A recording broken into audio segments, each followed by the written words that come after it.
All right, here we go. The fastest 15 minutes on the internet or on social media. My name is Judson Powell. Please hit the like button, hit the subscribe button, hit the share button, hit all the buttons for me. Please do that. Thank you. Anyway, I want to continue talking about Joshua Brown, and it's like really the thing that's like heating up the internet right now. And I guess the reason why there's like a lot of angles to this, right? And it's really like kind of strange to me because there's something that screams conspiracy theory, and then there's other people just saying that maybe they were just not that smart. So but okay, so let's first of all, what I want to do is I want to read the news report because and this comes from NBC. So I tried to get as reputable a source as I could because there's all kinds of stuff on the internet. It says the three identified as Jaquarius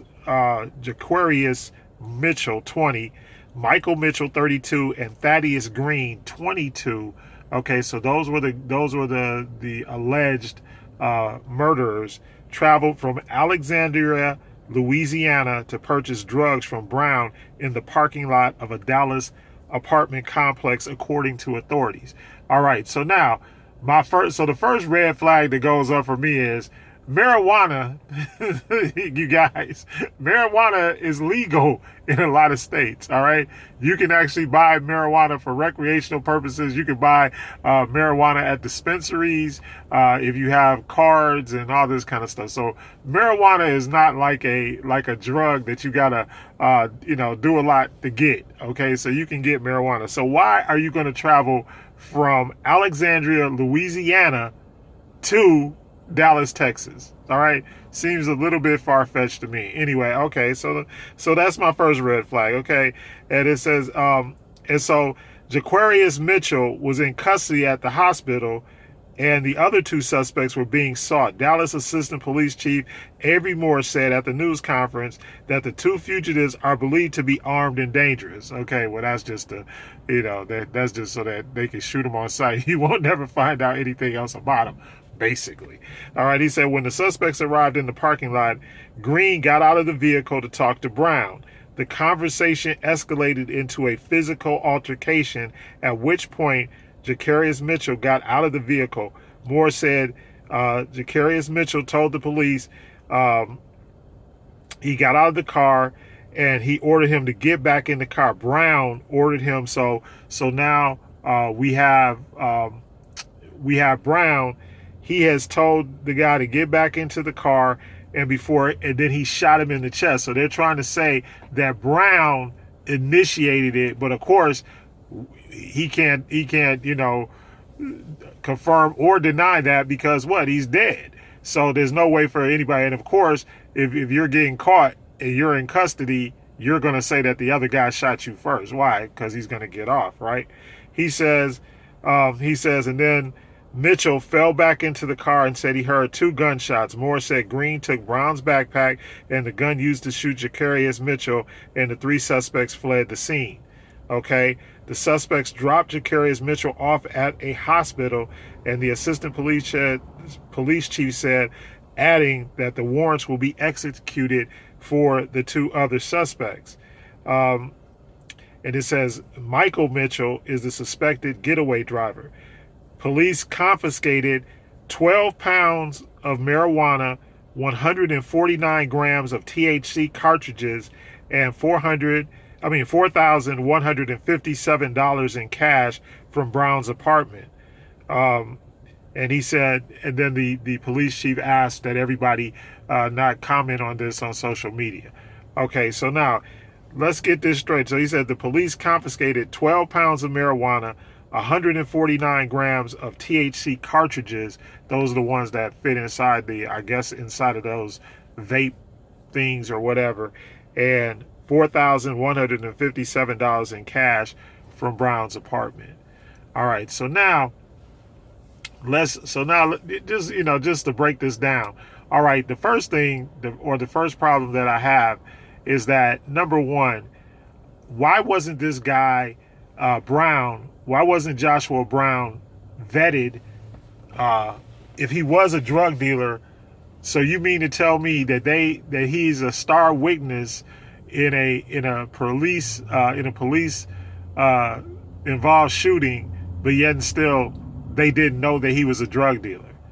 So that's the first thing. Oh, well, that's the second thing. The first thing is that they drove all that way to get marijuana, and then he's got 12 pounds of marijuana, and he's got THC cartridges and over $4,000 worth of cash inside of his apartment.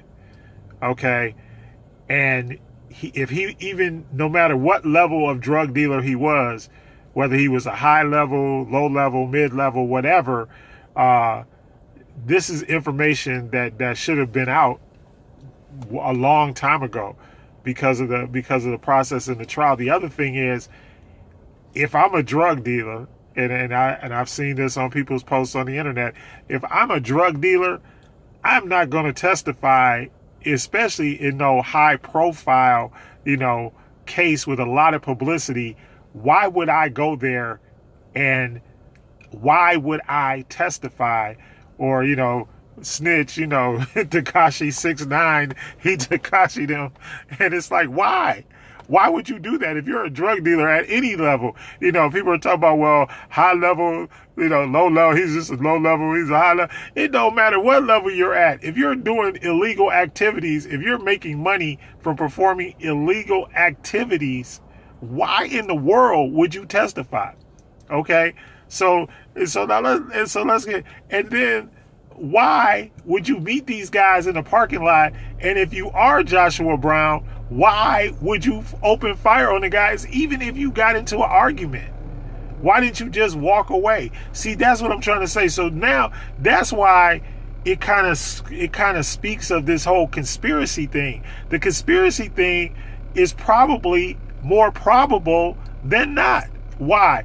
Because all of the things that are happening, it's just like one stupidity step after another. It's like stupidity piled on top of stupidity upon more stupidity among more stupidity. And it's like, why would you do that? Or why would you allow that or let that go on?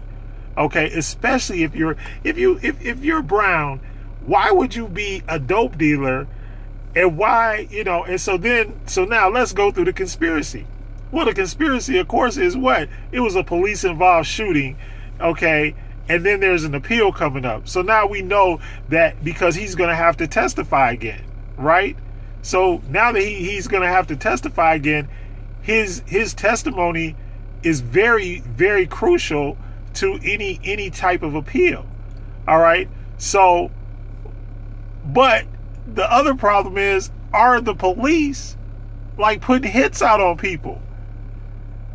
Are the police actually putting hits out on people? Which is a question that I asked one of my friends on Facebook. I was like, is this possible? Or are these people just, or are these guys, I had another Facebook friend who talked about it, and he was just like, well, they're just, they're just dumb. They're just a bunch of dumb guys. So, and somewhere probably the truth lies somewhere in between, because even if they are part of a conspiracy, okay, kind of like even, but why would these guys come that far? And then the other thing is, I haven't seen anything like what was the relationship between Mitchell and Green and Brown that would have them go that far. You're not going to just jump in the car and go that far if they don't have some type of prior relationship. And I haven't seen any journalistic proof of or any journalistic exposure of what that relationship was. So what is the relationship? Why? And once again, it speaks to, why would you drive that far to get something that's not even worth that much? I mean, really. I mean, you can go to California, and if you're going to drive, you can go to California, you can go to Colorado, and you can get recreational weed all day long, every day, without any threat of going to jail. And then there are other states around where you can do the same thing. So you can get marijuana. That's like the least of your problems. So why go that far And then what was the altercation that would cause Brown to shoot Mitchell? Why would he do it? You know, especially over a product like that. You know, and it's like, okay, and knowing that you have just testified, once again, knowing that you have just testified in a very high profile case, but you don't care and you just shoot it. And then when he shot him, okay, he didn't kill him, he just shot him and wounded him, and then he shot back twice and he's dead. But this guy but Mitchell ends up in the hospital, and so-called that's how the police allegedly catch him. You know, because I saw a post where like, well, the Dallas police never catch anybody that fast or whatever. How'd they catch him that fast? Well, he got shot and had to go to the hospital. Apparently, you know, and so I was talking to my wife last night. I said, well, you think it was like the training day, you know, okay, you're I'm gonna shoot you in the chest, and then, you know, you fall out, we gonna take you to the hospital and you take one for the team. Could that be? You know, see, so there's a lot of, and then, like I said, why all of a sudden, you know, like I said, I don't get it. And why didn't they know this guy was a drug dealer? If he was a drug dealer, they should have known that before they ever put him on the stand. And now you got his family coming out, you know, with all these statements about, like, Brown, I'm talking about Brown's family, coming out with all these statements like he was a squeaky clean dude. So all of a sudden, this squeaky clean dude, he just turns, and here's the other thing, he didn't need the money. And you know why he didn't need the money? Because he can get a book deal, he can get all kinds, because it's a high profile case. He can make money going on television, just talking. You know how our society is, and how, you know, how we want to get information and all of that. You know, he could have easily, I mean, come on, this screams of the networks, you know, Gayle King would have interviewed him, and they would have gave him a bunch of money just to sit up there and sit there and talk and go over what happened and what he saw. Or he could write a book. He can get a ghostwriter and write a book. He did not need the money that was coming from the sale of marijuana.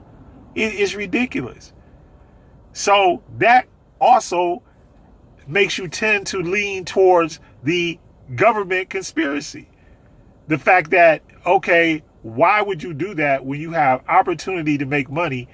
So why would you go? And then the other thing is, they found the marijuana. They never found any marijuana at the scene, according to the reports. All the marijuana was found at his house, and the THC cartridges and the money were all found in his house. It wasn't even on him. So if he went there to make a drug deal, what happened to the drugs? And where was the money? What happened to the drugs and the money at the scene of the drug deal? Because according to, if it's a drug deal going bad, there should have been drugs and there should have been money, and somewhere he should have had some drugs or some money somewhere on him, not just, you know. And you got 12 pounds of marijuana back at your apartment, and nobody, and the other thing is, as us lawyers like to talk about, what was the chain of custody? Who found it? How did it get back to the station? All of those things we need to know, like, what's the chain, and once again, and it needs to be an independent investigation. The Dallas police don't need to do this investigation. Another one of my Facebook friends, you know, pointed that out. The Dallas police don't need to do this investigation. This needs to be done at a higher level. And you know what? With Trump in there, I don't even trust the Department of Justice. It really needs to be some type of independent investigation, because all of this stuff just doesn't add up. And what we used to always talk about is, there's, like, in law, there's the smell test. If something don't smell right, probably it ain't right. It probably ain't right. And all of this stuff seems like it ain't right. You know, there's nothing there that would make you say this dude was a drug dealer. He didn't even look like a drug dealer. He was so, when you looked at the things, he was squeaky clean and clean cut. Anyway, I'm out of time, and I hate that. Anyway, hit the like button, hit the subscribe button, hit the love button. Everybody hit your love button. Anyway, I love you. Bye-bye.